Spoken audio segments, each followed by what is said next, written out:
के अंगों से की है। अमूढ़ दृष्टि, उपगोहन और स्थितिकरण के लिए कौन से शरीर के अंग लिए जा सकते हैं? इनको कौन से शरीर के कौन से अंग से तुलना करें? मूल आचार्यों ने तो ऐसी कोई तुलना की नहीं। अब किसी ने चिंतन के अनुसार घटाया हो तो उसके लिए मैं नहीं बोल सकता, क्योंकि मैंने शरीर के 8 अंगों पर 8 अंगों की स्थिति घटाने की परंपरा मूल आचार्यों में तो कहीं हमें देखने में आई नहीं। किसी प्रवचनकार ने या किसी चिंतक ने घटा दिया हो तो कोई बड़ी बात नहीं है, लेकिन आगम में कथित नहीं है, इसलिए उस बात को मैं नहीं बोल पाऊंगा।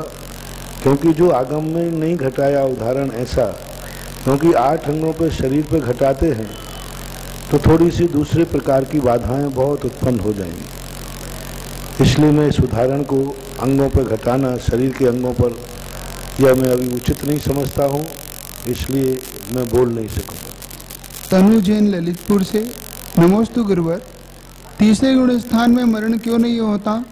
तीसरे गुण स्थान में मरण क्यों नहीं होता और इस गुण स्थान का समय कितना है? तीसरे गुण स्थान में मरण नहीं होने का कारण है उसके जो तीसरे गुण स्थान में जो परिणाम होते हैं वो आयुवंद के योग्य परिणाम नहीं होते। ओम शांति। आवाज आ रही है भाई? क्यों महिलाएं आवाज कर रही हैं?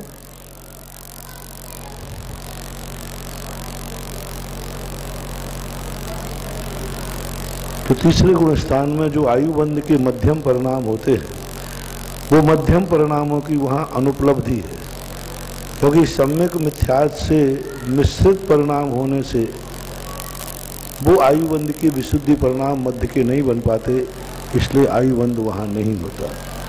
दूसरी बात है कि उसका काल मात्र एक अंतर मुहूर्त ही प्रमाण है, इससे ज्यादा काल उसका नहीं होता।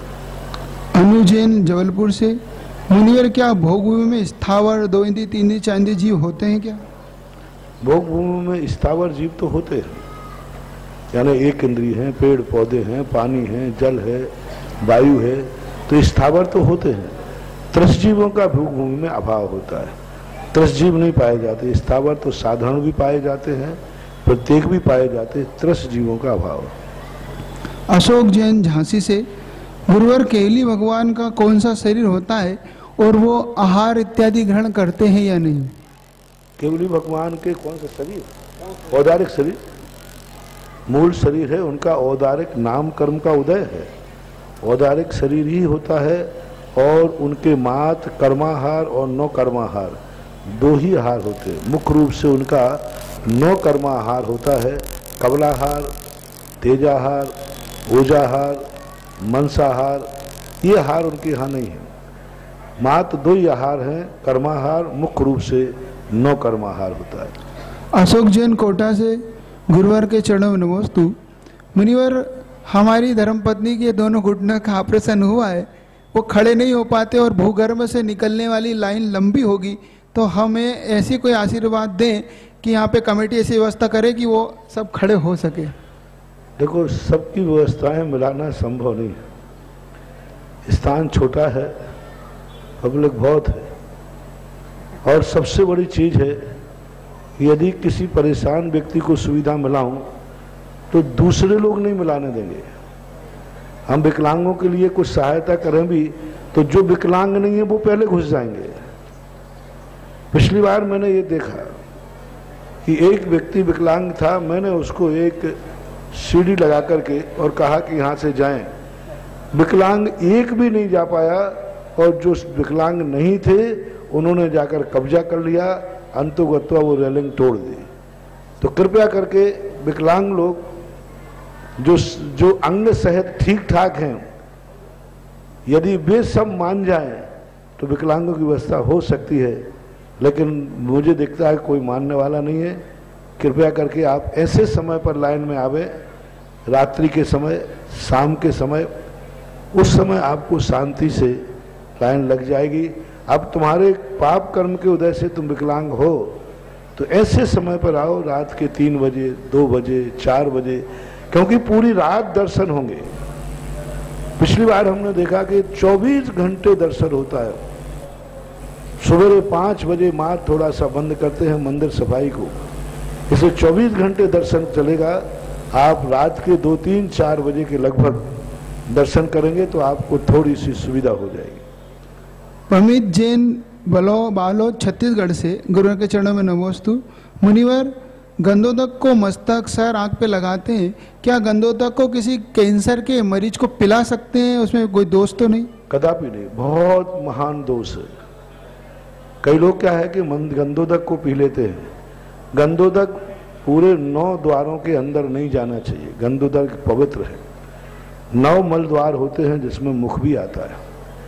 बहुत सारे लोगों के यहाँ जहाँ दूध दही के अभिषेक होते हैं वहाँ वो दूध दही माली ले जाकर खाता है, माली ले आकर के पीता है और बचा हुआ होटल पे बेचता है, चाय बनती है। बहुत सारा अभिषेक हुआ दूध का, घी का, माली ले गया तो मैंने क्या करते हो? बोले वो तुरंत यहाँ से ले जाकर उसने होटल में बेच दिया और होटल में चाय बनी, अच्छे बुरे सब लोगों ने पिया। गंधोदक जैसा पवित्र। मैंने कहा कि भाई ऐसा क्यों कर रहे? तो बोले इतने दूध का क्या करूंगा? तो मैंने कहा थोड़ा कम डालो, और जब डाला ही है तो मिट्टी में डालो।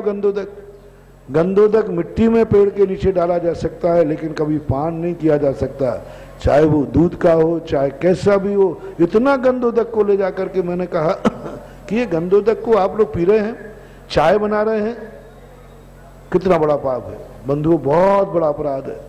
गंधोदक को कभी 9 मल द्वारों में मत जाने दो। ये 9 मल द्वार में जाएंगे, गंधोदक जैसी पवित्र वस्तु वहां जाकर गंदगी हो जाएगी। मात्र ललाट पे लगाने को, पद्मनंदी महाराज ने स्पष्ट लिखा, गंधोदक इस ललाट पे लगाना चाहिए, बस ये ललाट कहलाता है।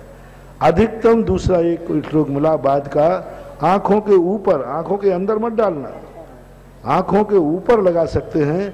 इन 2 स्थानों के अलावा कहीं भी गंधोदक नहीं लगाना। कई लोग पेट में पोत लेते हैं, पूरी पीठ में पोतते हैं। मैंने कहा भाई क्यों? बोले महाराज पेट में दर्द है तो क्या करूं? तो मैंने कहा भैया पेट में दर्द होता है तो इंजेक्शन यहाँ लगता है तो पेट ठीक हो सकता है। जब इंजेक्शन भुजा में लगा, पेट का दर्द ठीक हो गया, तो गंधोदक सिर में लगेगा तो भी पेट का दर्द दूर हो जाएगा। नहीं, बस 2 स्थानों से ज्यादा कहीं गंधोदक नहीं लगाना चाहिए। सरिता जैन गांधीधाम से मुनिवर के चरणों में नमोस्तु। मुनिवर, शांति धारा की बोली लगाकर जो की जाती है और जो शांति धारा बिना बोली की जाती है, क्या दोनों में एक जैसा अतिशय होता है या अंतर होता है? कदापि नहीं हो सकता, क्योंकि दान पूर्वक क्रिया की जाती है वो सिंचाई के खेत में बीज बोने के समान है, और जो बिना दान की क्रिया की जाती है वो बजरी के खेत में बोने के समान है। राम भरोसे आ गया तो ठीक, नहीं तो कुछ नहीं। अथवा ये मान लो सूखे खेत में गेहूं बोना, जहां सिंचाई के साधन नहीं है, और जहां सिंचाई के साधन हैं, दोनों में कितना अंतर है? बोलो, बहुत। बस दान पूर्वक क्रिया करना, सिंचाई के खेत में बोए हुए बीज की फसल काटना है, और बिना दान पूर्वक क्रिया करना बिना सिंचाई के खेत में बोने के समान है। ये सबसे सरल उदाहरण है कंजूसों को समझने के लिए। दान पूर्वक क्रिया पूरे शास्त्रों में मैंने देखा, सब जगह दान पूर्वक क्रिया की। मैना सुंदरी ने सिद्ध चक्र मंडल विधान किया, दान पूर्वक किया। राजा महाराजा लोग अभिषेक करते थे दान पूर्वक। शहर सरी के पट्टन दीने, जब भगवान का अभिषेक होता है तो दान पूर्वक ही क्रिया होना चाहिए। इसलिए पूज्यवर कुंदकुंज स्वामी ने भी दानम पूया मुखो सावो धम्मो, श्रावक के प्रतिदिन करने योग्य जो क्रिया हैं वे दान पूजा एक साथ चलना चाहिए, अलग अलग नहीं। पूजा की है तो दान, दान किया है तो पूजा, दोनों दान पूजा मुखो सावो धम्मो। श्रावक के 2 धर्म हैं, दान और पूजा। इसलिए आपके पास समर्थ हैं तो कृपया करके सिंचाई के खेत में गेहूं बो, कुआं भी है, बोरिंग भी है, सब है, तो फिर क्यों सूखे में बो रहे? पारस कुमार कुसुम जैन अहमदाबाद से, मुनिवर, हुंडा और सर्पणी काल में विचित्र घटनाएं घटती है, जैसे तीर्थंकर का अयोध्या से बाहर जन्म होना, सम्यक शिखर से मोक्ष, अलग अलग तीर्थंकरों का जाना। तो क्या इस समय हम आचार्य विद्यासागर जी महाराज जी की गंधकुटी संभव है? कृपया समाधान दें। आचार्य विद्यासागर जी महाराज जी के लिए विचित्र घटना में क्या गंधकुटी संभव है? नहीं, विचित्र घटनाएं जो होती हैं अच्छी नहीं घटती, बुरी घटती है। हुंडा और श्रमणी के दोष अच्छे नहीं होते, बुरे होते हैं। हमारे आचार्य श्री बुरे थोड़ी, हमारे तो बहुत अच्छे। हुंडा और श्रमणी के दोष हैं कि 4 तीर्थंकरों को अलग जन्म हुआ, अलग मोक्ष हुआ, ये दोष के अंदर कहलाएगा। और जो भी दोष आते हैं वे दोष के अंतर्गत हैं। मेरे पूज्य आचार्य महाराज के तो कोई दोष नहीं है, उनका होना तो इस देश के लिए गौरव है। नमन जैन इंदौर से। मुनिवर, मेरी बहुत बहुत विनम्र निवेदन है आपसे कि कमेटी यहाँ पर 5100 और 1100 रुपये वाले 11,000 रुपये कल वाले कलश 21 तारीख के बाद करवा रही है और हमारे पास 19 और 20 तारीख का समय है। हम कहीं इस लाभ से वंचित ना हो जाएं, तो आप हमें ऐसा आशीर्वाद दें कि हम 19-20 को कर सकें। देखो, एक बार क्या लिखा था कि कानून अलग होता है और दया अलग होती है। आप चिंता मत करें, आप जब आ जाएंगे तब आपको मिल जाएगा, रात को छोड़ करके। दिनेश जैन, बेड़ाघाट, जबलपुर से। मुनिवर के चरणों में नमोस्तु। मुनिवर, 19 से 25 जून के अंदर जो भूगर्भ से निकलने वाले यक्ष रक्षी जिनालय का अभिषेक दर्शन की जो महिमा का लाभ आपने बताया है, उससे चारों तरफ सिर्फ और सिर्फ इसी की चर्चा है। गुरुवर, ये आपका जादू चमत्कार किस प्रकार होता है और हर समय व्यक्ति सिर्फ सांगानेर की चर्चा कर रहा है। आपने इस देश को आध्यात्मिक माहौल बना दिया। गुरुवर, ये आप कैसे करते हैं और इसका ऋण हम कैसे चुका पाएंगे, इसका आप हमें बताएं। सबसे बड़ी चीज है जो जिसकी श्रद्धा की पर्याय बन जाती है आत्मा की, फिर उसके लिए शब्द बोने पड़ जाते हैं और महिमा उससे आगे निकल जाती है। मुझवर कुंद को मानतुंग आचार्य महाराज ने भक्तांबर में लिखा कि भगवान, आपकी ख्याति 3 लोग के बाहर पहुंच गई। अरे 3 लोग के बाहर कोई सुनने वाला नहीं, 3 लोग को लांग रही है आपकी ख्याति। आपके गुणों का जो बखान है वो 3 लोग के बाहर हो रहा है। 3 लोग वाला ना तो बोलने वाला है और ना सुनने वाला है। लेकिन जब भक्ति अंदर से पर्याय बन जाती है, मैंने सांगानेर के आदिनाथ में इतना सब कुछ पाया है कि मैं पूरी जिंदगी भर बोलता रहूं तो शायद शब्द बोने पड़ जाएंगे, लेकिन महिमा पूरी नहीं होगी। ये महिमा 3 लोग के बाहर भी इसकी ख्याति फैल सकती है, बहुत बड़ी चीज है। और सब लोग चारों तरफ जो माहौल बन रहा है बहुत अच्छी चीज है। लेकिन कोई एक आध मारिश तो हो भी सकता है, ऐसी बात नहीं। एक आध व्यक्ति ऐसा है, वो एक अभी कोई बाहर से बोला तो उनको कितना कर्म का बंध बांध देते हैं। एक दिन जरूर वो व्यक्ति ऐसी स्थिति में आ जाता है कि उसको भिखारी भी बने तो एक दाना भी नहीं मिलता। और सबसे बड़ी चीज है, कमेटियां वाले इतनी मेहनत करते हैं, लेकिन जैन समाज का दुर्भाग्य है कि कमेटी वालों को पत्थर ही मिलते हैं, लड्डू कभी नहीं मिले। लेकिन बस एक ही बात है कि कमेटी वालों को बस भगवान का और महाराज का आशीर्वाद मिलता है। ये 2 निधि सबसे बड़ी। समाज तो नहीं देने वाली। ये देश तो वो देश है कि जिसने देश को आजाद किया उसी को गोलियों से उड़ा दिया गया। लेकिन धर्म का, साधुओं का सदा आशीर्वाद मिलता है। सांगानेर एक बहुत पवित्र स्थान है, भगवान भी पवित्र है और यहाँ की कमेटी भी बहुत पवित्र, बहुत मेहनती, बहुत समर्पित लोग हैं। यहाँ की कमेटी के लोग बच्चा बच्चा लेकर के बहुत अच्छे लोग, बहुत ईमानदार, बहुत समर्पित। मेरे भरोसे इस क्षेत्र का विकास नहीं हुआ है। कमेटी ने भी दिन रात एक किया है, तब ये हुआ है। सांगानेर की संगी मंदिर की कमेटी बहुत अच्छी, बहुत ईमानदार, बहुत समर्पित और बहुत अपने आत्मा की पर्याय मान करके काम करते हैं महानुभाव। उन सबका परिणाम है, क्योंकि कोई कार्य एक कारण से नहीं होता। कोई भी कार्य एक कारण से नहीं होता। एक गाड़ी कोई एक कारण से नहीं चलती। भली उस बाल्टी का 5 रुपए कीमत है, लेकिन वो बाल्टी ना हो तो 4 करोड़ की गाड़ी भी बेकार है। तो मूल्य से हमें कीमत नहीं आंकना है, हमें मांगना है महत्वपूर्ण, महत्वपूर्ण। इसलिए यहाँ का हर व्यक्ति इतना महत्वपूर्ण है इस विकास के योगदान में, इन कार्यों में लोगों को विश्वास है कि सांगानेर की कमेटी ऐसा सब कुछ करेगी कि यहाँ 1 अरब जनता भी आ जाएगी तो भी वो निर्विकल्प होकर के भगवान का दर्शन करेगी, और जिनको अभिषेक करना है वो अभिषेक करेंगे। लोग शोध करेंगे 25 तारीख के बाद कि यहाँ इतने लोग समाये कैसे होंगे।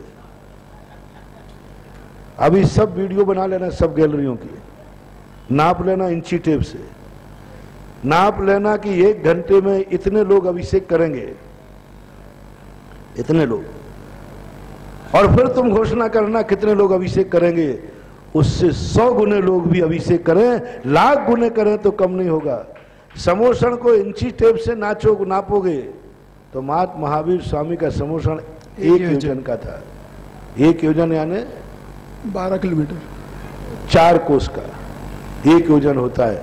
4 दूनी 8 मील, 8 जोड़े 12 किलोमीटर का 1 योजन था। अब 12 किलोमीटर कितने लोग बनेंगे आप गिनती करें। और उस समोषण में असंख्यात लोग बैठ गए थे। यही सांगानेर में अतिशय होगा कि लोग कहेंगे कि इतनी गलियों में 1 अरब जनता कैसे बनी होगी जो महाराज ने बुलाई है।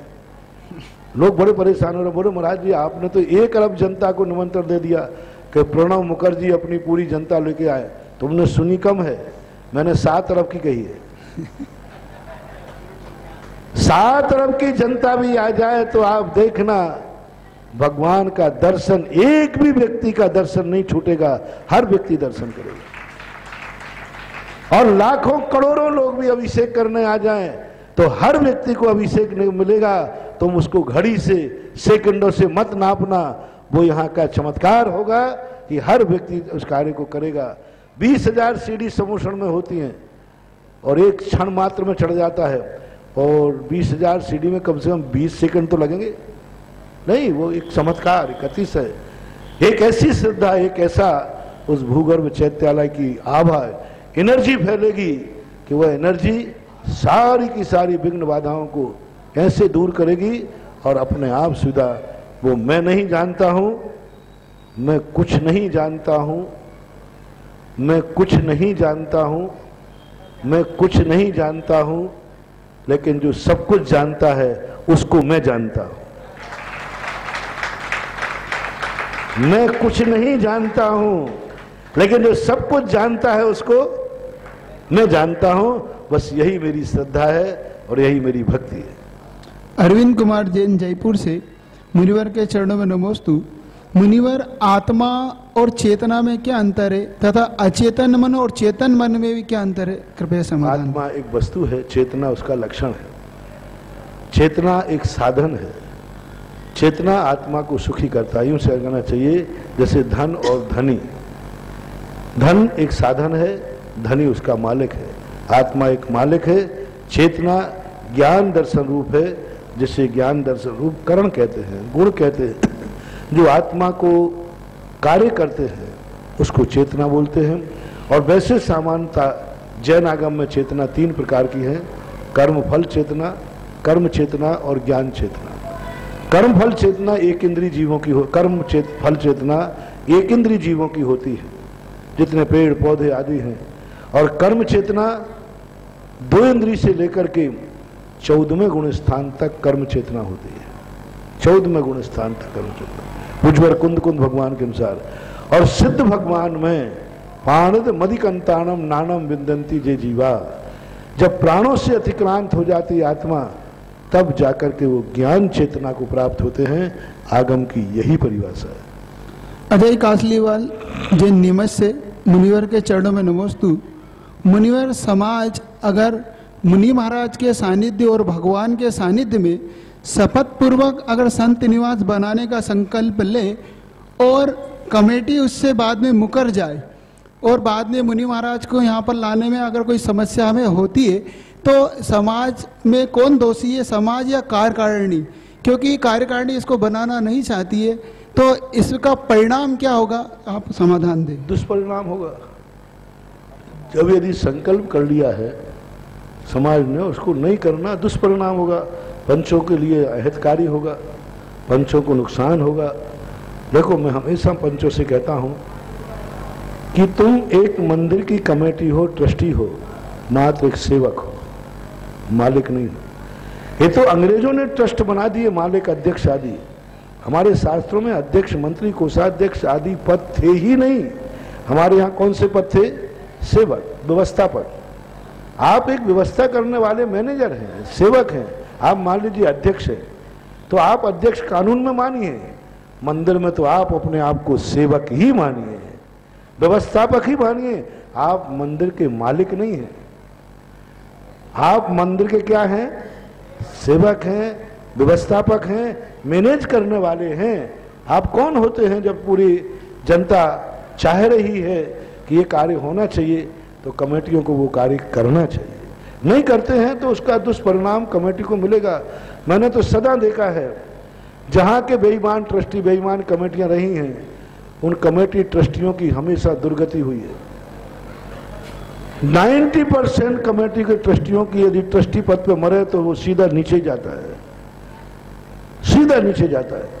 और वे लोगों की तो दुर्गति होती ही है जो मंदिर की संपत्ति के मालिक बन करके काम करते हैं, मलकियत रखते हैं, नियम से उनको दुर्गति होती है। ऐसा नहीं करना चाहिए। मेघा जैन दिल्ली से, मुनिवर के चरणों में नमोस्तु। मुनिवर, 500 और 1000 धोती दुपट्टे देने की अगर हमारी क्षमता नहीं है तो क्या हम 11 जोड़ी धोती दुपट्टे दे सकते हैं?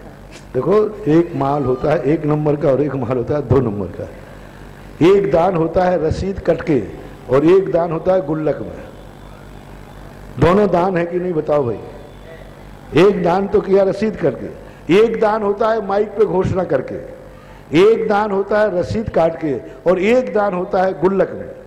तीनों दान बराबर हैं। कृपया करके आप माइक का घोषणा न करके आप गुल्लक में 11 धोती दुपट्टा डाल दीजिए, आपको बराबर पुण्य लगेगा। जिनेंद्र जैन बहरोनी से, मुनिवर के चरणों में नमोस्तु।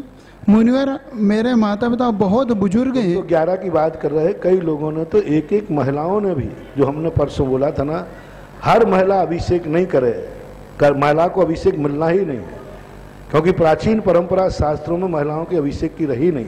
महिलाओं को अभिषेक करने की परंपरा 7वीं शताब्दी में आई है।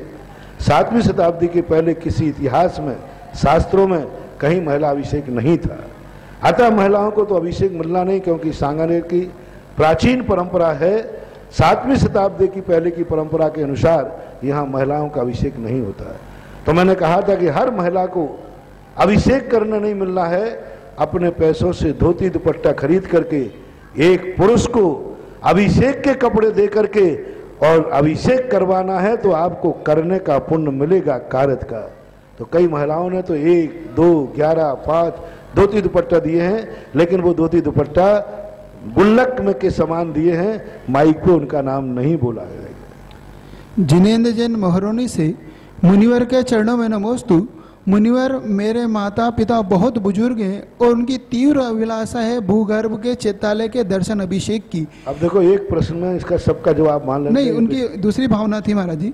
उनकी भावना थी कि मैं ऐसी परिस्थिति में क्या करूं, उनके लिए गंदोदक पहुंचाने के लिए जो 2 से 3 दिन लगेंगे, तो आप कोई ऐसा मुझे विकल्प बताएं जिससे मैं उनको गंदोदक दे सकूं।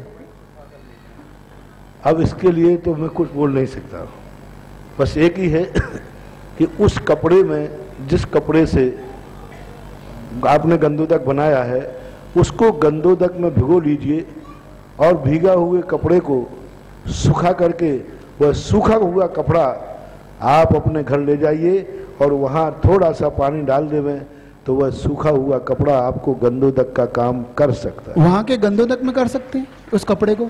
वहाँ के गंदोदक में भिगो सकते हैं उस कपड़े को? हाँ, वहाँ भिगो सकते हैं, इसका अंश चला जाएगा। बस एक ही अपवाद मार्ग है, आगम में तो ऐसा कोई मार्ग लिखा नहीं, लेकिन ये श्रद्धा के बल पर हम दुनिया में भेजने का एक परंपरा है, लोग ले जाते हैं।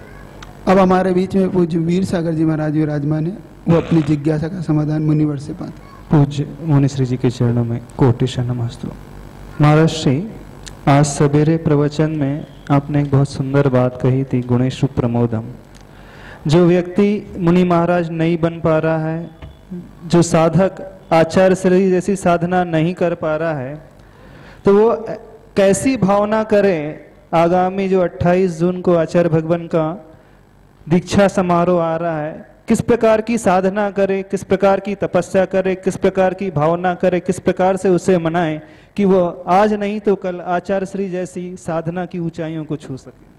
हमारा एक ही सिद्धांत है, जयवंत करो, बनो या जयकारा लगाओ। हम नहीं बन पाते हैं तो उनकी हम जितनी जयकारा कर सके, जितनी हम उनकी प्रभावना कर सके। मैंने कहा था ना कि प्रातःकाल उठते ही सबसे पहले आचार्य श्री का ध्यान करो, उनको नमोस्तु करो, उनके 36 मूल गुणों को नमस्कार करके प्रणाम करो, उनके नाम की माला जपो। सामाजिक रूप से सबसे पहले अपने नगर में एक प्रभात फेरी निकालो। आज क्या है? आचार्य विद्यासागर का दीक्षा दिवस, स्वर्ण जयंती दीक्षा। तो प्रभात फेरी निकालो, उसके नारे लगाओ और प्रभात फेरी से निकाल करके फिर उस दिन सामूहिक मंदिर में आचार्य श्री के नाम से शांति धारा अभिषेक करो। उसके बाद जाकर के आचार्य श्री की पूजन करो, विधान करो, और विधान करने के बाद कम से कम 50 कुछ गरीब लोगों को भोजन कराओ, कपड़े दो, 50 बच्चों के लिए तुम किताबें भेंट करो, 50 मरीजों को तुम दवाई दो, 50 कुछ ऐसी आवश्यकताएं वस्तुएं मंदिर में दान करो कि आज ये 50 वस्तुएं हम मंदिरों में, भली वो 50 शास्त्र मंदिर में स्थापना कर दो, 50 कोई भी चीज ऐसी आप कर दीजिए उस उपलक्ष्य में, और लिखिए उसमें आचार्य श्री के संयम स्वर्ण दीक्षा दिवस महोत्सव पर। और सबसे बड़ी बात जो मैंने कही थी कि आप लोग उस दिन कोई भी नौकरी पर नहीं जाएगा, विद्यार्थी पढ़ने नहीं जाएगा, व्यापारी ऑफिस में नहीं बैठेगा, व्यापारी फैक्ट्री नहीं जाएगा, उस दिन कोई अभक्ष सेवन नहीं करेगा, उस दिन कोई व्यक्ति रात्रि भोजन नहीं करेगा, उस दिन अपने परिवार में ऐसा जीने का भाव करेगा कि सारे 50 साल से आचार्य श्री शुद्ध भोजन कर रहे हैं, मैं 24 घंटे एक दिन 28 जून को शुद्ध भोजन करें। आचार्य श्री इतने दिन से नीरस भोजन ले रहे हैं, मैं एक दिन नीरस भोजन करूंगा। आचार्य श्री इतने दिन से सामायिक कर रहे हैं, मैं एक दिन सामायिक करूंगा। आचार्य श्री निश्चित स्वाध्याय कर रहे हैं, मैं एक दिन बैठ करके सब लोग आचार्य श्री के ऊपर चर्चा करेंगे। महिला मंडल वगैरह, पुरुष मंडल वगैरह दोपहर में प्रतियोगिताएं रहें, आचार्य विद्यासागर महाराज कर भजन प्रतियोगिता, वाद विवाद प्रतियोगिता, और भी जो आप लोग करते हैं, एकांकी वगैरह रात्रि में खेलें, और उसमें निरंतर एक ही भावना भाएं कि हे भगवान, हम पापी हैं जो नर पर्याय मनुष्य पर्याय पाकर के मुनि नहीं बन पा रहे हैं, लेकिन हम इतने भाग्यशाली हैं कि हमें आचार्य विद्यासागर महाराज जैसे गुरु मिले। और जब मैंने आज गुरु को पा लिया है तो एक दिन गुरु पद भी मैं पालूंगा। आज रास्ता मिल चुका है तो एक दिन मंजिल भी मिलेगी। आज गुरु को पाया है, कल मैं गुरु पद को भी पाके रहूंगा।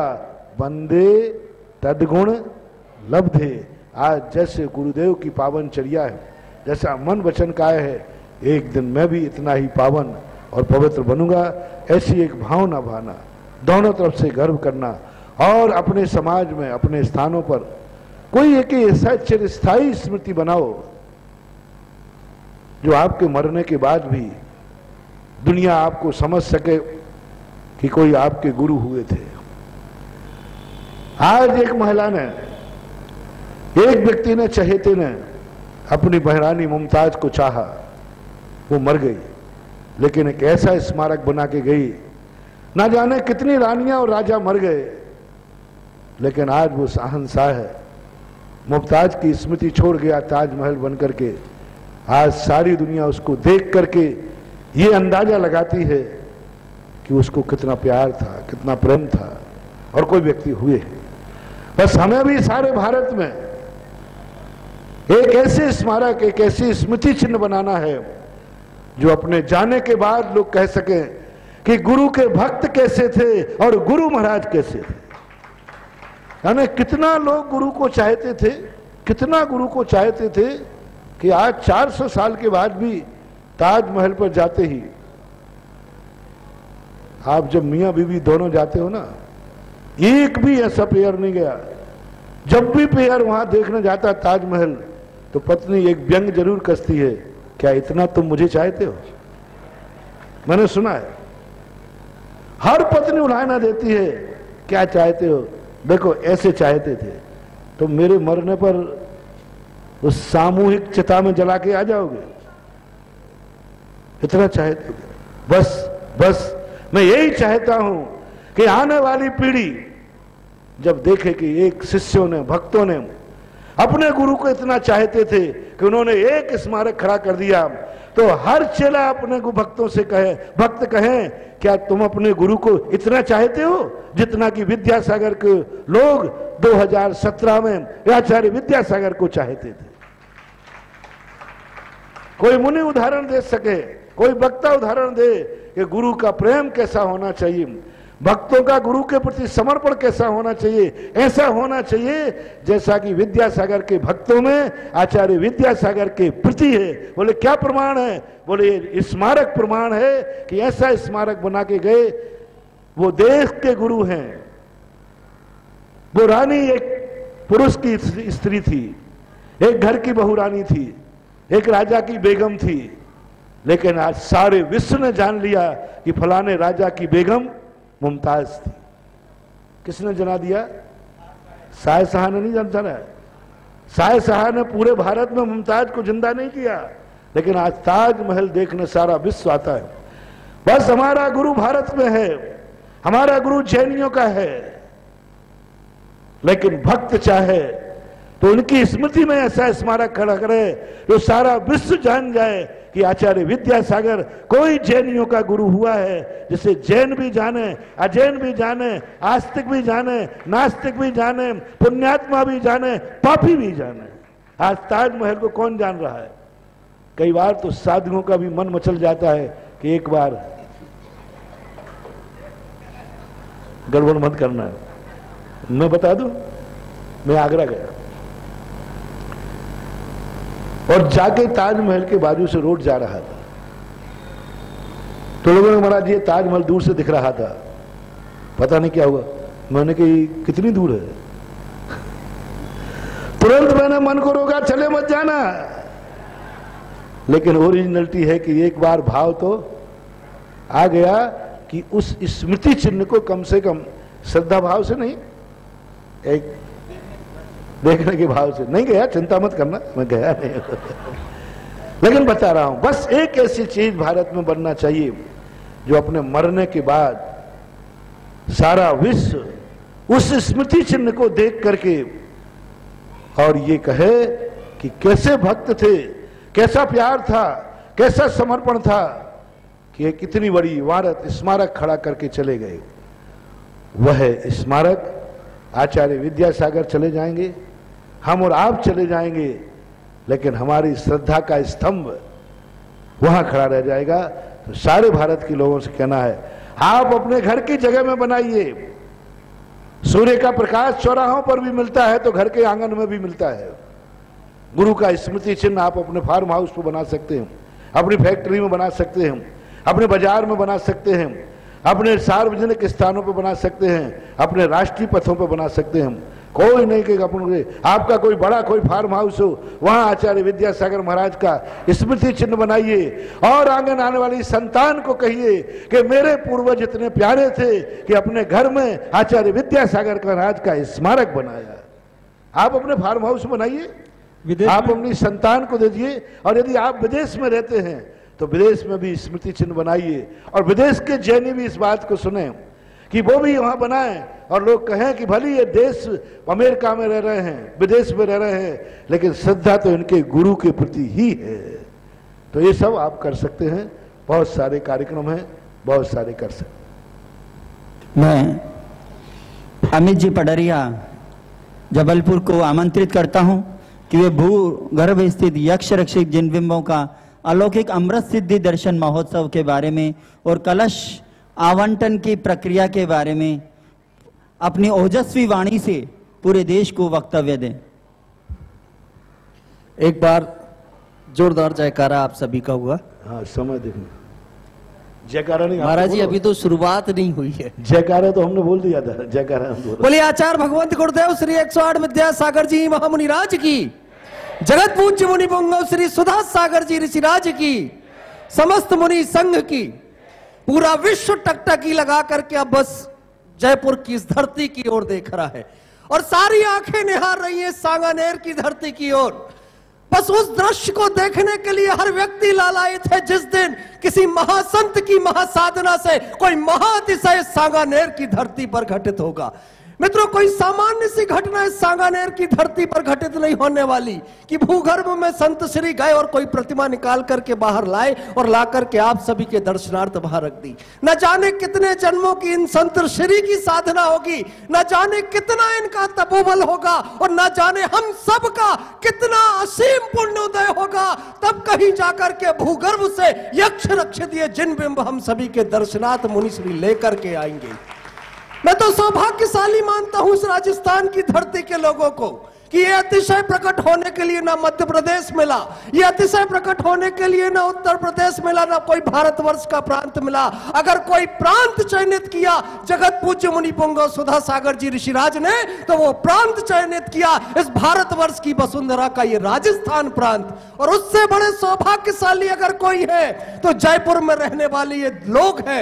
इन्हें अपने पुण्य की प्रशंसा करनी होगी कि पहला पुण्य तो इस बात का कि तुम्हें मानव पर्याय मिली और मानव पर्याय भी मिली तो जैन कुल मिला, और जैन कुल भी मिला तो उन संत श्री के चरणों में आए कि इस विश्व में अगर आचार परमेष्ठी की परंपरा को उठा करके देख ले तो सर्वाधिक श्रेष्ठ अगर कोई आचार्य है तो आचार्य भगवंत गुरुदेव श्री 108 विद्यासागर जी महामुनि राज है।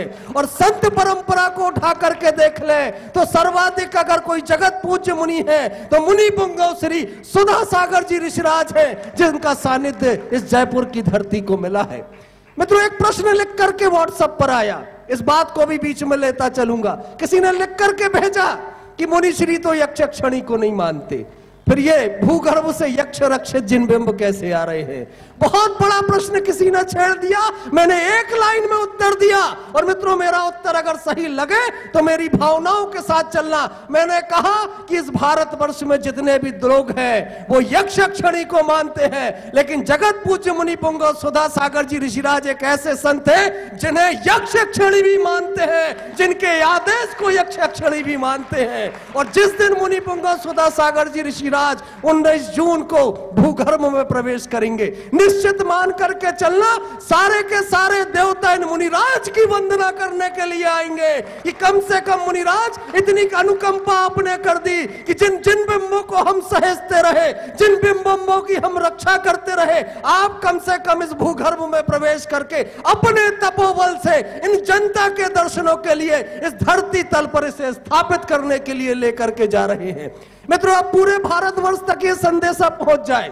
लोग सम्मेद शिखर जाते हैं, कहते हैं हमें अपनी परीक्षा करनी है। अगर मैंने सम्मेद शिखर की वंदना कर ली तो मैं पुण्यात्मा हूं। मैं कहता हूं इस वर्ष इतनी दूर जाने की जरूरत नहीं है। जिन्हें अपने पुण्य की परीक्षा करनी हो सन 2017 में, वो कहीं ना जाए, जयपुर के सांगानेर चल करके आ जाए। अगर इस वर्ष सांगानेर के इन जिन बिंबों के दर्शन कर लिए तो निश्चित मान लेना कि इस धरती पर आप पुण्यात्मा होकर के जन्म लिए हैं। और महिलाओं से कहना चाहूंगा कि बहुत सारी कस्में और सौगंधें अपने पतियों को हमने दे दी, बहुत सारी बातों के लिए जिद कर ली। अब अगर अपने पतियों का पुण्य जागृत करना हो और इस स्वाभिमान से जीना हो कि मेरा पति भी पुण्यात्मा है, तो उसे प्रोत्साहित कर देना कि धरती के सारे काम छोड़ दो और 19 जून से 25 जून तक सांगानेर पहुंच करके उन जिन बिंबों का दर्शन कर लो, अपने हाथों से उन जिन बिंबों को कलश कर लो, उन जिन बिंबों का अभिषेक कर लो। मित्रों, परमात्मा ने शायद ये 2 हाथ इसलिए दिए थे। इस धरती पर बहुत सारे लोग हैं जो प्रश्न करते हैं कि मुझसे क्या गलती हुई। बहुत सारे लोग हैं जिनके 2 हाथ नहीं हैं। वो बार बार शिकायत करते हैं परमात्मा मुझे 2 हाथ क्यों नहीं दिए। तब परमात्मा का एक ही उत्तर आता है कि मैंने इस धरती पर जितने लोगों को 2 हाथ दिए हैं सिर्फ इसलिए दिए हैं कि जब भूगर्भ से जिन बिंब बाहर निकल करके आए तो इन दोनों हाथों से उनका अभिषेक कर लेना और अपने जीवन को धन्य कर लेना। और मित्रों, सबसे बड़ी बात करूं तो बहुत आभार के भावों से मुनि श्री के चरणों में बारंबार नमोस्तु करना। मुनि श्री चाहते तो इन्हें किसी प्रसिद्धि की आवश्यकता नहीं है, मुनि श्री चाहते तो इन्हें किसी प्रचार प्रसार की आवश्यकता नहीं है। मुनि श्री ये जिन बिंब किसी प्रचार प्रसार के लिए इस धरती तल पर नहीं ला रहे हैं, क्योंकि इस भारतवर्ष में अगर सर्वाधिक चर्चित और सर्वाधिक जगत पूज्य कोई मुनिवर है तो जगत पूज्य मुनि पुंगव सुधा सागर जी ऋषिराज है, कि जिस चैनल पर इनका कार्यक्रम चल जाए, पंकज जी स्वयं बताते इस बात को, डायरेक्टर महोदय बैठे हुए पंकज जी दिल्ली से, कि अगर मुनि पुंगव सुधा सागर जी ऋषिराज का कार्यक्रम चैनल पर चल जाए तो उस समय चैनल की रेटिंग सबसे ऊपर हो जाया करती है, मुनि श्री को किसी प्रचार की आवश्यकता नहीं होती। तो फिर मुनि श्री इन जिन बिंबों को लाकर के यहां स्थापित क्यों कर रहे हैं? मित्रों, ये तो मुनि श्री के अंदर करुणा के भाव है, हम सब जीवों पर दया का भाव है। कम से कम हम इस कलिकाल में, इस कलयुग में जन्म लेकर के आए हैं, तो कम से कम इतना पुण्य तो हमारे हिस्से में आ जाए कि मुनि श्री की ये करुणा हम पर प्रवाहित हुई है कि इनका जीवन धन्य हो जाए। हम मानव, हम कम से कम अपनी आंखों से इन प्रतिमाओं के दर्शन कर सके। मित्रों, कभी कल्पना करना, हम सारे लोग मंदिरों में लाखों करोड़ मंत्र की जाप कर ले, तीर्थंकर भगवान की बहुत पूजा कर ले, तो क्या इतना हमारे अंदर सामर्थ्य आ पाएगा कि हम अपने आंखों से धरती के 5 तल नीचे जो भगवान विराजमान है, क्या अपनी आंखों से कभी उन भगवान के दर्शन कर पाते? इस जन्म में तो संभव नहीं है। अगर यह संभव हो पाया है तो यह जगत पूज्य मुनि पुंगव श्री सुधा सागर जी ऋषिराज की करुणा के चलते हो पाया है, कि साधना तो वो कर रहे हैं, तपस्या तो वो कर रहे हैं, और साधना और तपस्या का फल आप सबको प्रदान कर रहे हैं। न जाने कितना तप कर रहे होंगे। मैंने अभी व्हाट्सएप पे पढ़ी थी ये बात कि जब पहली बार चिन्हबिंब निकले थे, 100 वर्ष से ऊपर का समय हो गया होगा, आचार्य शांति सागर जी के समय, तो उन्हें भी कई महीनों तक जिनालय में बैठ करके मंत्रों की जाप करनी पड़ी थी, साधना करनी पड़ी थी, तब कहीं जाकर के वो तपबल प्रकट हुआ था। तो आप सबके ऊपर कितना अनन्य उपकार जगत पूज्य मुनि पुंगव सुधा सागर जी ऋषिराज कर रहे हैं, कि कितनी हजारों करोड़ों मंत्रों की जाप उन्होंने की थी, तब कहीं जाकर के ये जिन बिंब इस धरती पर स्थापित होने जा रहे हैं। इनके प्रति अनुग्रह के भावों से भर जाना और हर व्यक्ति तक संदेशा पहुंचा देना कि मुनि श्री ने हम पर उपकार कर दिया है। बस पूरी धरती उन 7 दिनों के लिए थम जाए, धरती का समय रुक जाए और हर व्यक्ति की यात्रा मात्र सांगानेर की यात्रा हो जाए। हर व्यक्ति का संदेशा एक ही संदेशा हो जाए कि जब किसी को फोन करो तो पहले कहना जय जिनेंद्र और दूसरा वाक्य कहना सांगानेर चलो। ऐसे शुरुआत करना अपने फोन की और यह संदेशा पूरे भारतवर्ष तक पहुंचा देना कि 7 दिनों तक बस सांगानेर सांगानेर सांगानेर और मुनि पुंगव सुधा सागर जी, मुनि पुंगव सुधा सागर जी, बस ये रटते चले जाना, ये मानव पर्याय हमारी सार्थक हो जाएगी। मुनिश्री ने एक बड़ी अनुकंपा की। जब मैं कलशों की लिस्ट पढ़ रहा था तो मैंने सुना था कि तीर्थंकर भगवान के ज्ञान में हर व्यक्ति की सामर्थ्य झलकती है, तीर्थंकर भगवान के ज्ञान में कई भाव झलक जाया करते हैं। तब मुझे एक बात आई कि अगर यहाँ की कमेटी चाहती तो सबको 200-500 रुपए में कलश करा देती। तब ये लगता है कि मुनिश्री ने बहुत सोच समझ करके आशीर्वाद किया कि जिन तीर्थंकर भगवान का अभिषेक करने जा रहे हो, अगर तुम्हारी सामर्थ्य 1 करोड़ रुपए की राशि देकर के कलश करने की है तो क्या अपने भगवान से, अपने परमात्मा से अपनी सामर्थ्य छुपा करके कलश करोगे कि भगवान दे तो सकता था 51 लाख, लेकिन दे करके जाऊंगा 5100 रुपए, बाकी पैसा घर के लिए सुरक्षित रहेगा। तो निवेदन यह होगा कि जितनी शक्ति है, जितनी सामर्थ्य हो, अपने परमात्मा से मत छुपवाना, क्योंकि जीवन में ये क्षण बार बार नहीं आते। 18 साल के बाद आए हैं, अगली बार कब आएगा ये अनिश्चित है, ये काल के गर्भ में है। तो इस बार जब कलश करना तो अपनी शक्ति को इतना जागृत कर लेना, अपनी सामर्थ्य को इतना जागृत कर लेना कि जब कलश करने जाओ तो अपनी सामर्थ्य के अनुसार कलश करने जाना। मित्रों, आज सुबह एक घोषणा हुई, अहमदाबाद से एक सुधीजन आए और उनके रिश्तेदारों ने 4 लोगों ने मिलकर के 4 कलश की घोषणा की और चारों कलश 1-1 करोड़ रुपए की राशि के कलश थे। ये होती है अपनी सामर्थ्य छुपाए बगैर बात करना। अब चूंकि ये संकेतों की भाषा होगी, जिनकी जो सामर्थ्य हो सामर्थ्य से कलश करना। आचार्य श्री विद्यासागर स्वर्णिम कलश आरक्षित हो चुका है, एक आरक्षित सुरक्षित कलश है। जो करेंगे वो आपके सामने उस समय होंगे। मुनि पुंगव सुधा सागर रिद्धि सिद्धि कलश 100 कलश और 11 श्रीफल की माला से होंगे।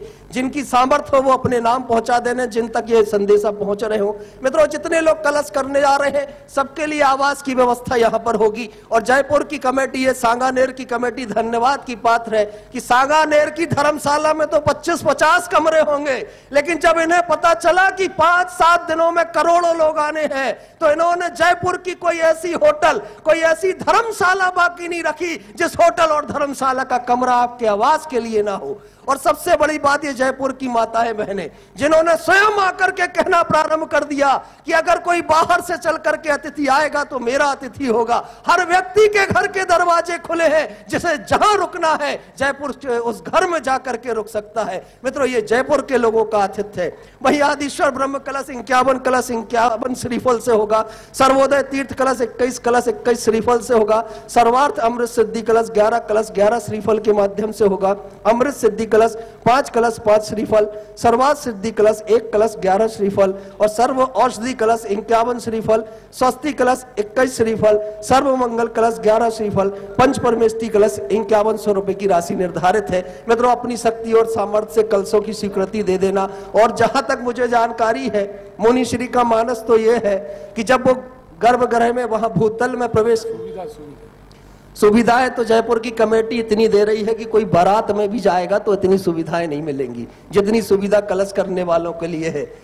मित्रों, कमरे आपके लिए है। जो लोग 100 कलश 11 श्रीफल के माध्यम से कलश करेंगे उनके लिए 7 कमरे 7 दिन का आवास, 21 व्यक्ति कलश करेंगे। और जो 51 कलश 51 श्रीफल के माध्यम से कलश करेंगे 4 कमरे 5 दिन का आवास और 11 व्यक्ति कलश करेंगे। 21 कलश 21 श्रीफल, 3 कमरों की व्यवस्था, 3 दिन का आवास, 7 व्यक्ति कलश करने के लिए। 11 कलश 11 श्रीफल वालों को 2 कमरे 2 दिन आवास और 5 व्यक्ति कलश करेंगे। 5 कलश 5 श्रीफल वालों के लिए 1 कमरा 2 दिन का आवास और 3 व्यक्ति।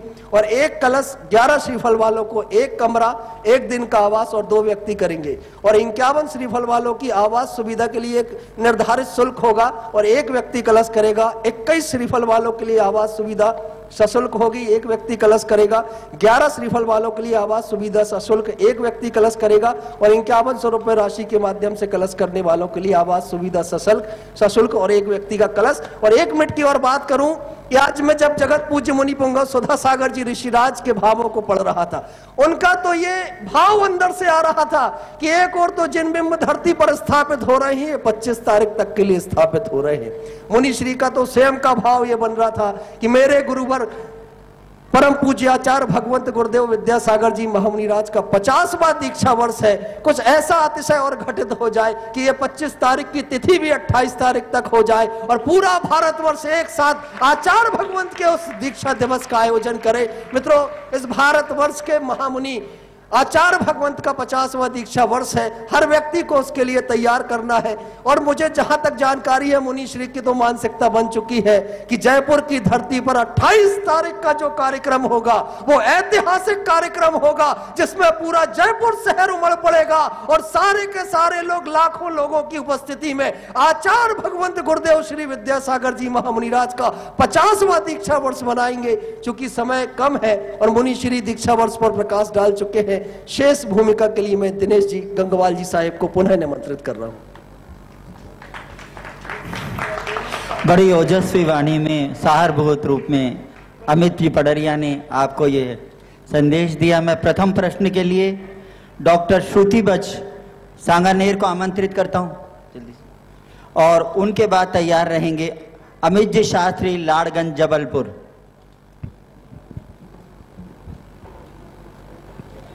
नमोस्तु महाराज जी।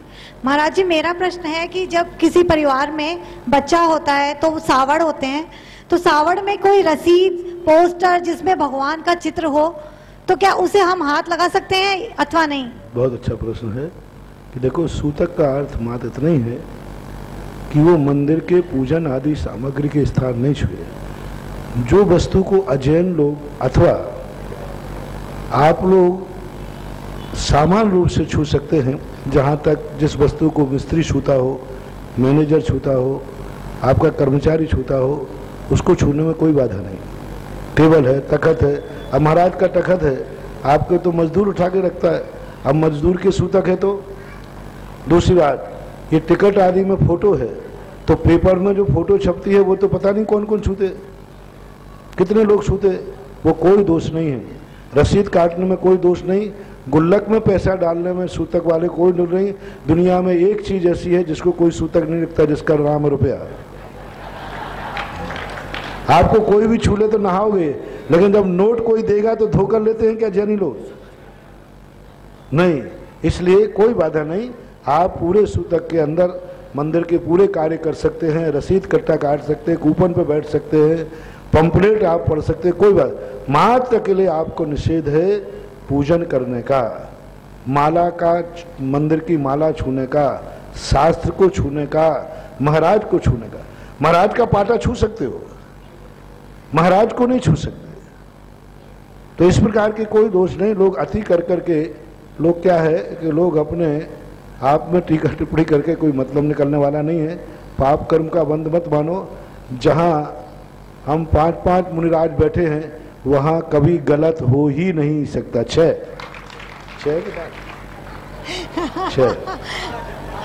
हाँ, 7 साधु बैठे हैं। सारे भारत के लोगों को निश्चिंत रहो, जहां हम 7 लोग बैठे हैं, 8 लोग, 8 साधु जहां बैठे हैं, यहां कुछ भी गलत हो ही नहीं सकेगा। और सबसे ज्यादा तो अशुद्धि को मैं ध्यान रखूंगा, क्योंकि भूगर्भ चैत्याल निकल रहा है, तो उसकी शुद्धि कैसे होना चाहिए मुझे मालूम है। मुझे बहुत अच्छी तरह मालूम है कि सुआ सूतक वाले की मर्यादा क्या है। इसलिए सुआ सूतक वाले जो बच्चे लोग हैं, काम कर रहे हैं, वे बराबर काम करें, कूपन पे बैठे, सब कुछ करें, कोई बाधा नहीं है। मात्र अकेला मैंने कह दिया पाटा उठाएं, रखें, पंपलेट बांटें, पंपलेट लिखें, पंपलेट बांचें।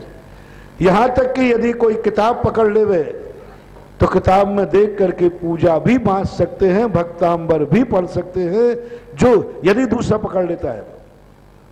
दूसरा यदि आपको पन्ना खोल देवे तो आप पूजा भी करिए, द्रव्य नहीं चढ़ा सकते। जैसे अपन भाव पूजा बोलते हैं ना, भक्तांबर पढ़ लेवे तो पढ़ सकते। सुआ सूतक में आप बिना देखे भक्तांबर पढ़ो, तत्वार सूत पढ़ो, जो तुम्हें द्रव्य संग्रह 6 ढाला पढ़ो, सब पढ़ो, तुम्हें मालूम नहीं कि सुआ सूतक है क्या चीज। तो ऐसी कोई बात नहीं है। इसलिए बच परिवार इस बात से न डरे, बहुत अच्छा परिवार है यहाँ का, बहुत विवेकवान परिवार है। और मुझे तो गर्व है कि जिस परिवार से प्रश्न किया गया, ये वो परिवार है जिसमें पूज्य शांति सागर महाराज ने सन 1932 में मकसर शुक्ला दशमी के दिन चैत्यालय निकाला था, तो प्रथम कलश इसी बज परिवार के सृष्टि ने किया था। इसी बज परिवार ने सबसे पहले चैत्यालय जब पूज्यवर चार्य चक्रवर्ती शांति सागर महाराज ने निकाला, तो पहले ही धारा, पहला कलश छोड़ा था बज परिवार के पूर्वज ने। और वो पूरा का पूरा मुझे वही खाता में लिखा हुआ मिला कि पहला कलश किसने गया। और उस समय खंडेलवाल जैन हितैषी पेपर चलता था, सन 1932 का पेपर, वो मैंने सुरक्षित करवाया था यहाँ पर। और वो मुझे उसमें ये सारा रिकॉर्ड मिला था, उस समय का पेपर क्या है, तात्कालिक न्यूज। और उस समय जब पहली बार निकाला, यहाँ 10,000 लोग इकट्ठे हुए थे मात्र एक दिन के लिए। कोई सूचना नहीं दी गई, कोई प्रचार नहीं किया गया। महाराज ने सुबह भाव किया, रात में सुबह महाराज ने चैत्यालय निकाल दिया और शाम को 3-4 बजे विराजमान कर दिया। यानी 5-6 घंटे के लिए पूज्यवर ने निकाला था। तो बहुत अच्छा, आप बिल्कुल निश्चिंत रहें। दुनिया, तुम्हें तो डरने की जब गुरु महाराज बैठे हैं तो दुनिया के लिए कोई चिंता करने की जरूरत ही नहीं। इसलिए बच्चों काम करने दें, कर रहे हैं, अपनी मर्यादा में है, कोई गलत नहीं हो रहा है।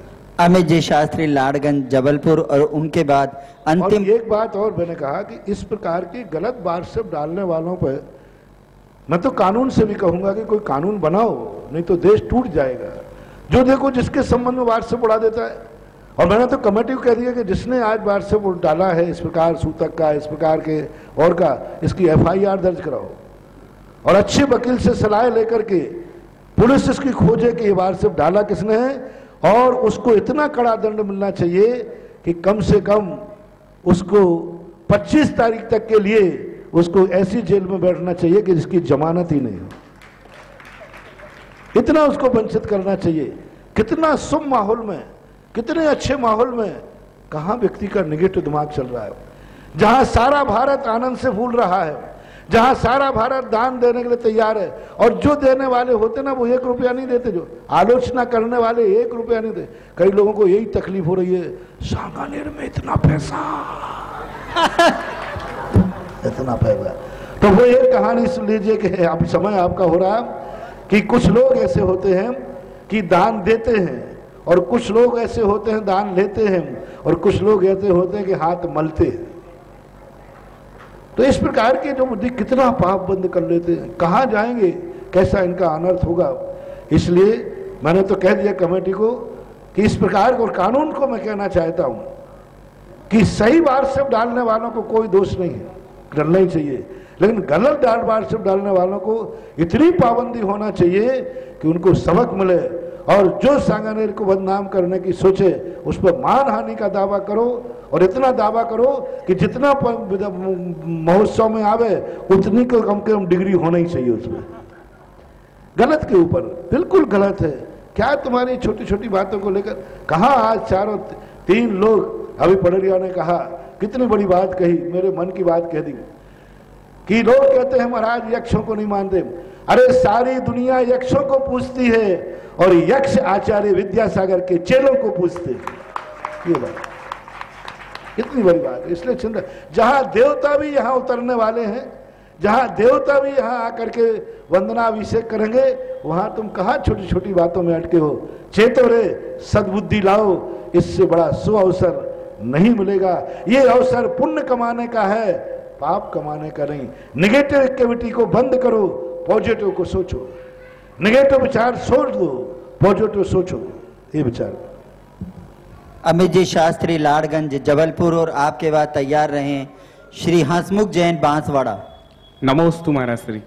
महाराज श्री, विश्व भर की जैन समाज का सबसे बड़ा महोत्सव यहाँ होने जा रहा है, और बहुत से घर की महिलाओं की इच्छा है कि कब मैं पहुंच करके सांगानेर के जिनबिंब के दर्शन करूं, लेकिन कुछ उन घर में पुरुष वर्ग ऐसे हैं जो उनको लाने के लिए तैयार नहीं हो रहे हैं। तो उनको अभव्य कहा जाए, या उनके पाप कर्म का ऐसा उदय आया है कि उनके मन में भाव आ रहे हैं। इसके लिए जो सामाजिक संगठन है, महिला संगठन है, महिला मंडल है, या पुरुषों के हैं, ऐसी महिलाओं के लिए लाने जिनाने की व्यवस्था मंडल लोग करें।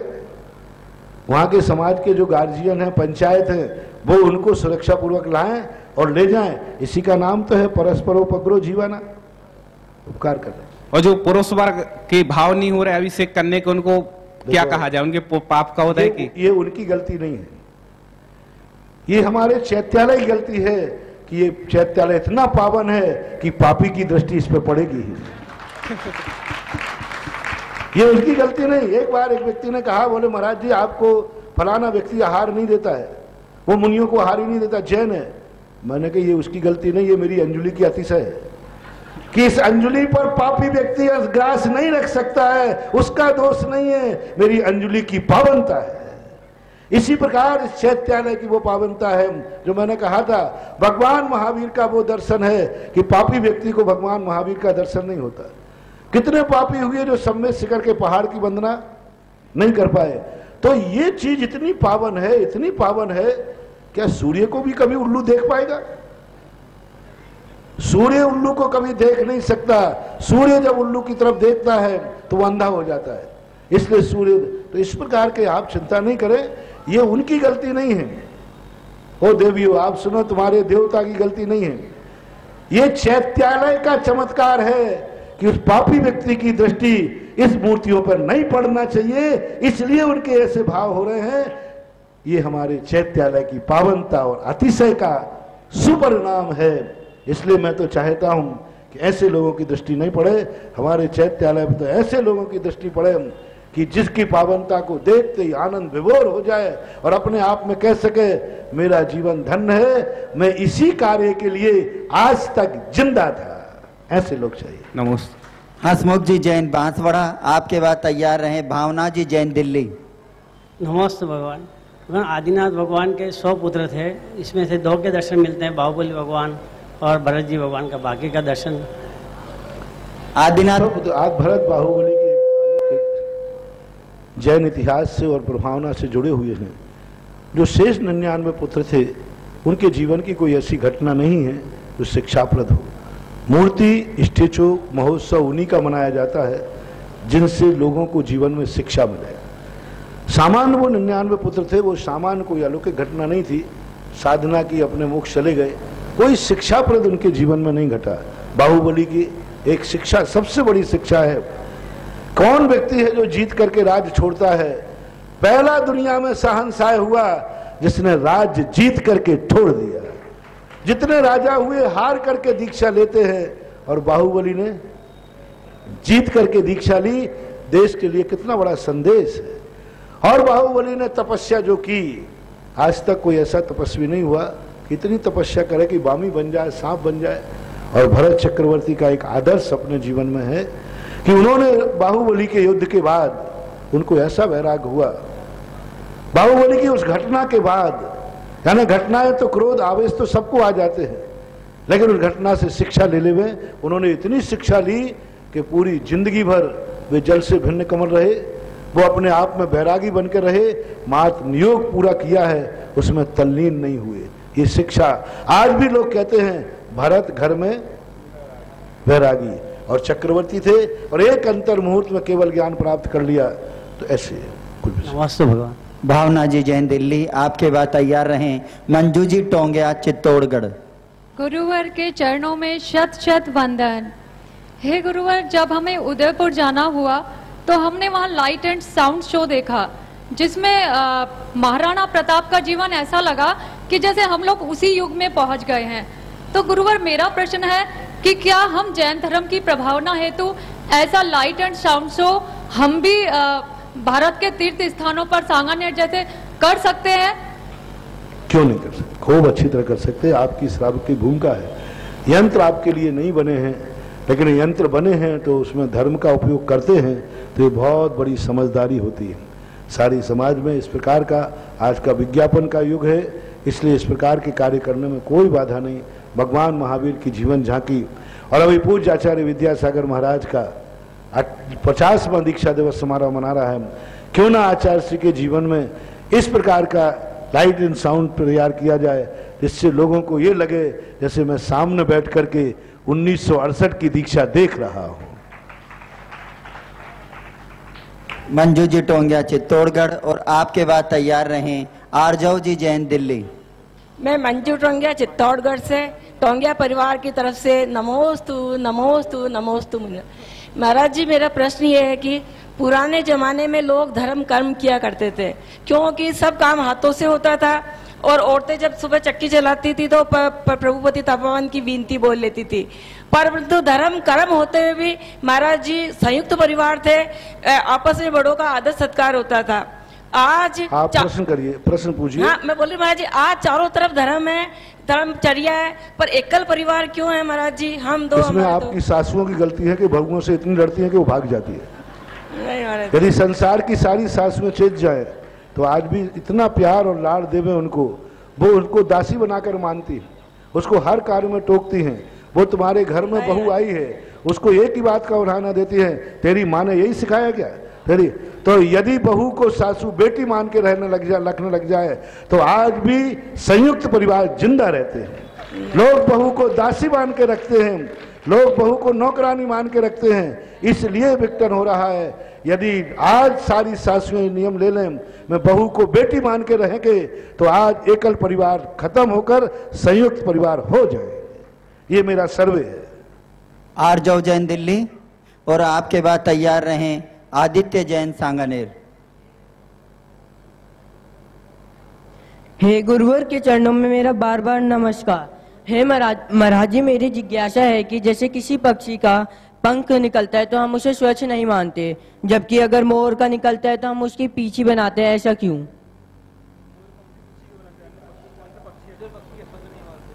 अक्षय हमारे शुद्ध का सवाल नहीं है, हमारे यहाँ जीवों को बचाने का सवाल है।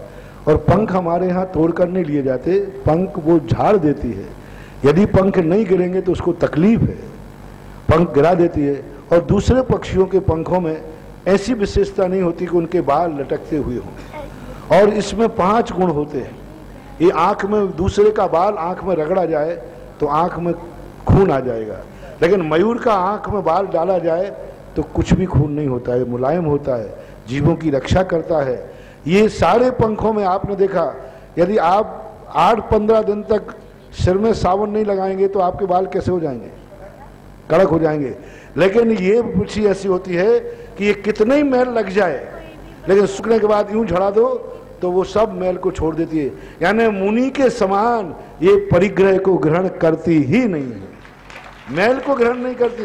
देखो साल भर से मैंने पीछी को नहीं धोया, लेकिन कहीं से दुर्गंध नहीं आ रही, इसमें कहीं से ऐंठन नहीं है, बालों के कठोर नहीं है, और आप लोगों के बाल कठोर हो जाएंगे, गुट्टी बन जाएगी। ये साल भर से हम जमीन पर लगाते हैं, शरीर पर लगाते हैं, फिर भी आज तक कहीं गुल्ठी नहीं बनी हुई है। जैसे सूख जाएगा यूं कर दीजिए, सारा मैल छोड़ देती है, ना साबुन की जरूरत है। और दूसरे के बाल रखेंगे तो हर हफ्ते में साबुन चाहिए, सोडा चाहिए, और फिर मुलायम करने के लिए शैम्पू भी चाहिए। और इसके करने के लिए हमें ना साबुन चाहिए ना सोडा चाहिए, थोड़ी सी धूप लगती है यूं झड़ा देते हैं, सारा मैल छोड़ देती है। इसलिए निर्बद्ध है, हिंसा से रहित। आदित्य जैन और आपके बाद बड़े सम्मान के साथ मैं प्रभात जी जैन मुंबई को आमंत्रित करता हूँ। नमोस्तु महाराज जी। महाराज जी मेरा ये प्रश्न है कि जब हमारे कोई बच्चा या बच्ची होती तो अपन मंदिर की चीजों को छू क्यों नहीं सकते? इसलिए नहीं छू सकते हैं कि तुमने गलत कार्य किया है, तुम्हारी मम्मी पापा ने गलती किया है कि तुम्हें जन्म दिया है, लेकिन अब जन्म हो गया तो तुम बहुत अच्छे आदमी हो कि तुम्हारा जन्म हो गया है। मूल परंपरा है, एक संकेत है, एक सम्यक दर्शन का प्रतीक है कि तुमने संसार बढ़ाया है तो कम से कम इसके पश्चाताप में धर्म ने तुम्हें 10 दिन के लिए दूर किया है। तुम्हें यह महसूस दिलाने के लिए कि हमारा जन्म संसार बढ़ाने के लिए नहीं हुआ था, हमारा जन्म संसार काटने के लिए हुआ था। और हमने जो संसार बढ़ा लिया, इस प्रायश्चित में धर्म की भाषा में तुम्हें 10 दिन धर्म से दूर रखा जाता है। अब मैं आमंत्रित करता हूं बड़े ही सम्मान के साथ आचार्य श्री और मुनि पुंगव के अनन्य भक्त श्री प्रभात जी जैन मुंबई को। प्रातः स्मरणी आचार्य गुरुदेव के चरणों में नमोस्तु करते हुए मंचासीन मुनि पुंगव श्री सुधासागर महाराज जी के चरणों में कोटिशा नमोस्तु, मंच पर आसीन सभी साधु परमेष्ठी के चरणों में नमोस्तु। महाराज श्री, हमारा सौभाग्य है, परम सौभाग्य है कि ऐसे आचार्य गुरुदेव के समय में हम लोगों ने जन्म लिया है, जो जैन धर्म का उत्कर्ष काल है। और हम परम सौभाग्यशाली हैं कि प्रतीकात्मक रूप से हमें इस आयोजन का प्रधान सेवक बनाया गया है। तो ऐसे समय में हम आपसे एक प्रार्थना करते हैं। मैंने तो आपका कुछ दिन पूर्व जिज्ञासा समाधान में सुना था। मैं यही सोचता हूँ, आपके जैसे भाव हैं, जैसे भाव आपने प्रकट किए हैं, वैसा पूरे भारतवर्ष में जिन धर्म की प्रभावना कैसे हो सके, और ऐसे महान आचार्य के बारे में जितनी हम प्रभावना कर सके, जितनी श्रद्धा कर सके, उसके लिए उचित मार्गदर्शन दें। और जैसे आपके भाव हैं, वैसे ही पूरे भारतवर्ष में सब अहिंसात्मक जितने भी लोग हैं, जैन और जैनेतर, सब इस पर्व को बहुत ही उत्साह पूर्वक मनाएं। और इसी मंच के थ्रू मैं सबसे आह्वान करता हूं प्रधान सेवक के रूप में कि भारतवर्ष के सब अहिंसा प्रेमी इस पर्व को बहुत अच्छे से मनाएं। और हमारी बहुत योजनाएं हैं आचार्य श्री के मन में, समाज का सशक्तिकरण और सबसे निर्बल जो जनमानस है उसके कल्याण की भावना हमेशा रहती है। और ऐसे स्वर्णिम स्वर्ण महोत्सव में हमारे लोगों के मन में ये बहुत विचार है कि समाज का सबसे छोटा वर्ग कैसे आगे आए, कैसे स्वावलंबी बने और कैसे सम्मान पूर्वक जीवन जिए और अपने अष्टमूल गुणों का पालन करे। ये विस्तृत योजना हमारे लोगों के दिमाग में है और आने वाले समय में वो 28 तारीख तक तो उसकी हम घोषणा करेंगे, लेकिन वो योजना लंबी है। और हमारा इस कमेटी का प्रयास रहेगा कि सबसे निर्बल वर्ग है जो समाज का, जिसके पास आवास नहीं है और जो अपने आवश्यक नहीं कर सकता है, उसके उत्थान के लिए समाज सशक्तिकरण के हम लोग बहुत प्रयासरत रहेंगे। गुरु चरणों में नमस्ते। 1 मिनट बाकी रह गया, 1 मिनट में हम कितना समाधान इनके 5 मिनट का प्रश्न है और मैं 1 मिनट में कैसे दूं? बस 1 मिनट का नहीं समाधान है। वीर सागर महाराज जी ने आपका प्रश्न कर दिया था और आपने एक शब्द बोला जो मैंने एक पहले भी बोल चुका हूं कि बस 28 तारीख के दिन है, 7 मिनट बाकी है, 28 तारीख आषाढ़ सुदी पंचमी को सारा भारत वर्ष के जैनी इसे पर्व के रूप में मनाए। बस आप पर्व के दिन अपन क्या करते हैं 10 लाख क्षण पर्व में, बहुत बड़ी चीज। और जो अभी प्रभात जी ने कहा कि बहुत सारे आचार्य श्री की जन कल्याणी भावना, आचार्य श्री के अध्यात्म के ही मसीहा नहीं है, समाज के भी मसीहा है, राष्ट्र के भी मसीहा है, गौ माता के भी मसीहा है, उन कीड़े मकोड़ों के भी मसीहा है। यूं समझना चाहिए सारे विश्व के कल्याण करने के लिए आचार्य श्री के मन में भावना है। देखो कितनी बड़ी बात है आचार्य श्री के हैं, गरीबों का उत्थान करो, गरीबों को पढ़ाओ, गरीबों को दवाई कराओ, गरीबों के लिए। बस मेरा गरीबों से कहना है कि यदि अमीर कोई तुम्हारे लिए उठाता है तो उसका दुरुपयोग ना करके, क्योंकि सरकार कितने गरीबों को मकान बना के देती है, अंत में वो बेच कर फिर रोड पे आ जाते हैं, क्योंकि वो पैसा बेच करके शराब में, जुआ में और दुनिया भर के व्यसनों में गमा करके योजना को फैल कर देते हैं। जब कोई तुम्हें सहायता देने आए तो उसे भगवान का प्रसाद मान करके ऐसे ग्रहण करना चाहिए कि आज के बाद में इस धन को, अपने जीवन को गलत कार्यों में खर्च नहीं करेंगे। आचार्य श्री भावना है। मैं समय समय पर बोलता रहा हूं। आपके प्रश्न को मैं अभी 25 तारीख तक 28 तारीख तक किसी न किसी रूप में उत्तर देता रहूंगा।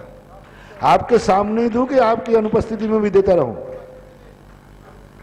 बस हम 28 तारीख तक जो आपने भावना भाई है, इसका किसी ना किसी बहाने से, किसी ना किसी रूप में ये सारे संसार को संदेश देते रहेंगे और उसमें भावना कहेंगे कि प्रभात जी सामने खड़े हैं, वो प्रश्न कर रहे हैं, मैं उत्तर दे रहा हूं। अब मैं उन्हें आमंत्रित कर रहा हूं जो महाराज श्री के प्रवचनों को पूरे देश नहीं दुनिया के जनमानस तक पहुंचाने में सहयोगी रहे हैं। पारस चैनल के एमडी श्री पंकज जी, बड़े सम्मान के साथ पंकज जी जैन, पारस चैनल एमडी।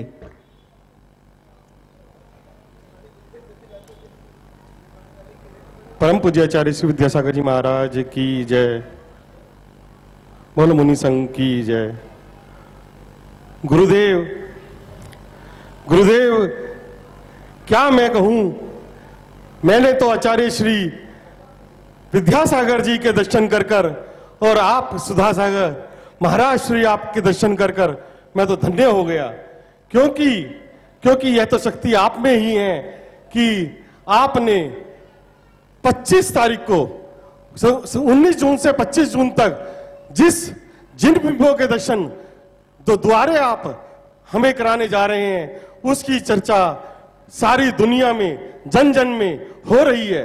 हे प्रभु, हमें तो बस इतनी शक्ति दें कि हम इस कार्यक्रम को जन जन तक पहुंचाकर और जन जन के मानस पर ऐसा पटल बन जाए कि जिससे कि सभी मानस यहां तक जयपुर में सांगानेर तक खिंचे आ जाएं और आपके दर्शन पाकर धन्य हो जाएं। जो कि धन्य तो आपके दर्शन करके होंगे ही होंगे, लेकिन जो हमारे आपके द्वारा निकाला गया संभोषण है उसके नमन करके वो अपना जीवन सफल कर ले, इसी भावना के साथ। विशाला जी, पंकज जी बहुत बड़े अपने आप में एक चैनल के डायरेक्टर हैं, प्रचारक हैं, पर साधु संत की एक भावना होती है कि सारी दुनिया को प्रचार करें आप, वो आपकी श्रद्धा भक्ति है। आप बहुत बड़ी भावना लेकर के अपने आय के में सारे विश्व को अपने चैनल के माध्यम से इस भूगर्भ चैत्यालय के अलौकिक अतिशय को प्रत्येक जनमानस तक उसको लाभान्वित करा सके। ये आपकी पवित्र भावना, आपका ये विचार आपके चैनल को धन्य कर देता है कि आपका चैनल मात्र धन के लिए नहीं है, धर्म के प्रचार के लिए। बिल्कुल गुरुवर, बिल्कुल। और लेकिन मेरी, क्योंकि तुम साधु के सामने खड़े हो, मैं नहीं चाहता हूं कि पंकज जी चम्मच के समान परोपकारी बने।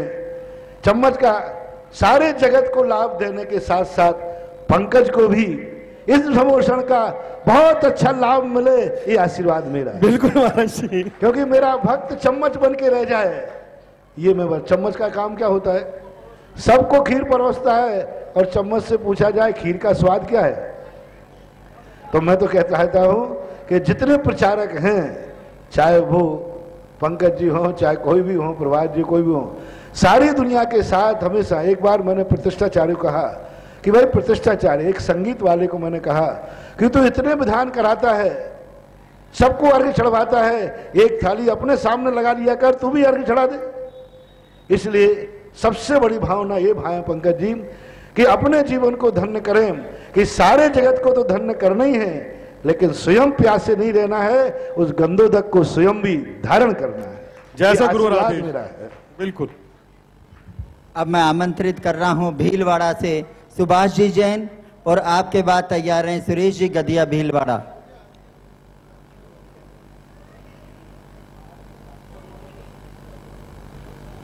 नमस्ते गुरुदेव।